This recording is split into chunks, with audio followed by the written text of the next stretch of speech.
what's this? Android Oreo update.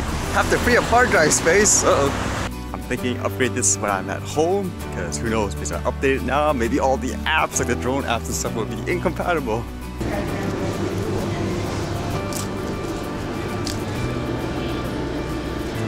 Still surprised when people say that game is dead. As you can see, it still draws a huge crowd.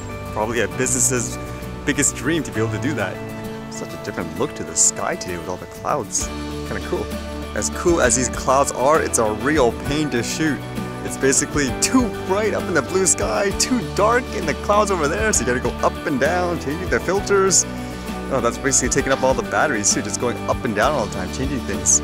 Still waiting for the day where they have something kind of like for some cameras where you can actually just change the filters on the click of a button and stuff. It's actually one way how I get my walking sometimes. Even when I'm flying, I still keep walking.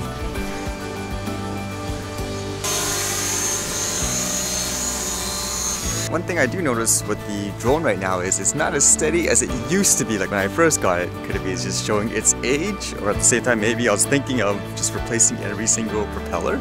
Maybe that's the cause, but then I don't really see any dents or anything like that. I do fly it way more than the average person too, I would assume. So obviously I'm putting a lot more into it. And speaking of using drones a lot, it actually got me to think, because I read an article that talked about what people should buy as their beginner drones. I kind of had like a kind of a different thought about it.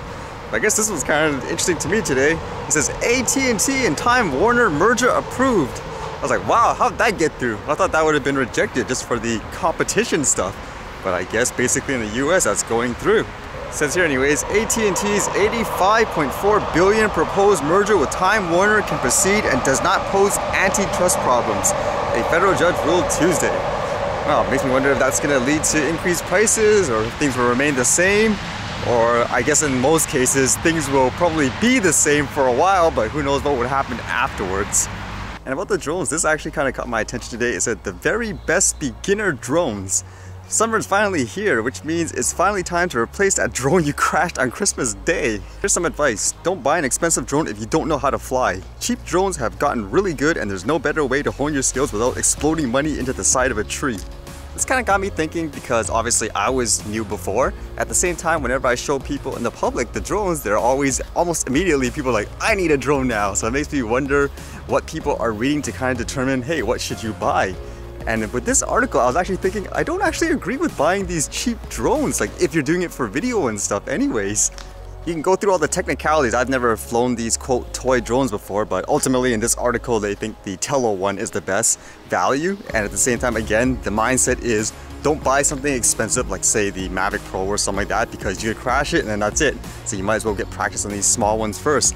But I'm just thinking to myself, I actually think for a person like myself, if your intent is to actually capture video and stuff like that, just buying the quote toy drones to practice, I think it might not be the best way to spend your money. I would rather say just wait until you're actually ready for one. There's probably a lot of people that would disagree with me, but the Tello drone itself is like what, like if you want the controller and stuff, like almost $200. Like for me, I'd rather save up and get something maybe just like even like the Spark or something like that. Basically just save up. Because I always view things like those Tello drones more as for flying, as for capturing. And at the same time, just speaking for myself, I had absolutely no experience flying a drone. Basically, I got all my skills essentially from playing video games. It's essentially almost the same thing in terms of the controls and the hand-eye coordination. I would say too, if you just want to try it out to see what it's like, instead of just buying a toy drone, if your intent again is to use it for video and photography, maybe even use something like a simple simulation. I think that maybe that could even be good as well. I don't know, to me just flying a quote toy drone to save the money, it might not be the same thing from the bigger drones that you would want to buy. I was thinking too with the smaller drones, stability wise it's probably not as stable, or it might not have as many functions as the more expensive ones. So you could actually be psyching yourself out in some ways. Like if this smaller one is really unstable with the way you fly, whereas the bigger ones it isn't. In that sense, again, it would actually be better to practice with that more expensive one in that case. No one way is the right way, of course. I just know for myself, I did basically the frugal direction. I think I did it in a frugal direction anyways. It was basically research and study which drone you think will be good for you, which one you would actually use, because what's the point of buying a really good one if it's too big, you're not going to bring it around with you to capture the moments. Once you've kind of read the manuals, watched the videos, then basically take your drone out and try to find an open field, basically somewhere you can fly it for practice. Start really easy, just like what I did before. Just do something really simple. Fly forward, backwards, go straight up, go straight down. Just try to get used to the feeling and stuff like that. Actually, a funny contrasting example of this, like buying Christmas, crashing. You guys might remember the one where I went with my friend. He just got a new drone. It was actually a pretty good brand, but in general, he didn't actually read it. He didn't really study it. It was just open it up, start flying, don't even read the controls. Like, you should do that. Otherwise, you'll be more inclined to crash, even if it's a small drone or in a more expensive one. It makes me think too, because even in my original, when I opened the Mavic for the first time, I know some people commented, "What? This is your first drone?" Because they kind of have the same mentality. You should actually buy like these smaller, cheaper ones.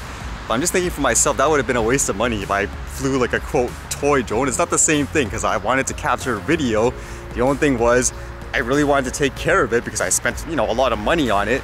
I did the research, I practiced really lightly, and just progressively I started doing, harder things. I think that's what you should do if you want to be safe and if you want to save money, in my opinion, which is the point of this article. Because again, it doesn't matter if it's cheap or expensive, I don't think you want to be crashing them in general. Again, there's multiple ways to do it. I mean, for me, like, again, I played video games, so I kind of came with that background, but I think anyways, if you just want to save money, you should basically kind of decide what you want to buy, and then when you do, just make sure you educate yourself, take your time to actually learn how to fly. Don't just automatically assume you can go out there, start capturing those crazy things that you see like in videos, because it takes time. I mean, I'm pretty sure for those of you who have been following me since like the very beginning, I mean, what's my flight time here now so far? It says times I've flown 963 times, flight hours 159 hours, travel distance 865 meters and so forth. I mean, look at that. It takes time to learn. It didn't just happen overnight. And I'd like to think basically over time I've been improving. So that's basically just no rush. Have fun with it, learn how to fly. But if you want to save money, you just got to do, quote, I guess, the work to actually practice and all that. Just a different way of doing it. In my opinion, like I said, I think that's the most effective way, as well as saving money while not having to spend more money on these smaller stuff. I like how this thing gave me 1 experience point now for whatever reason.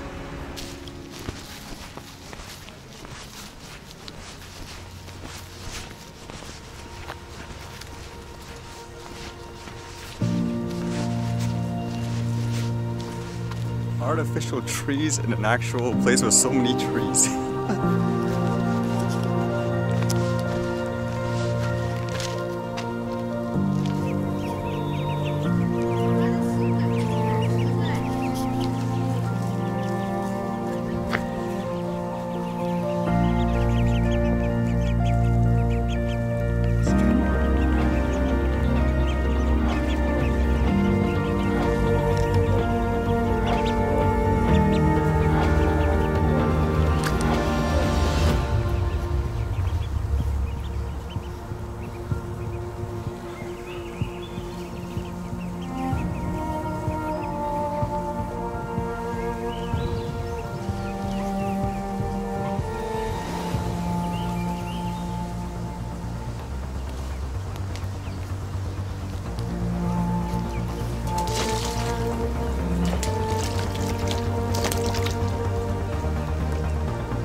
Alright, see you guys later.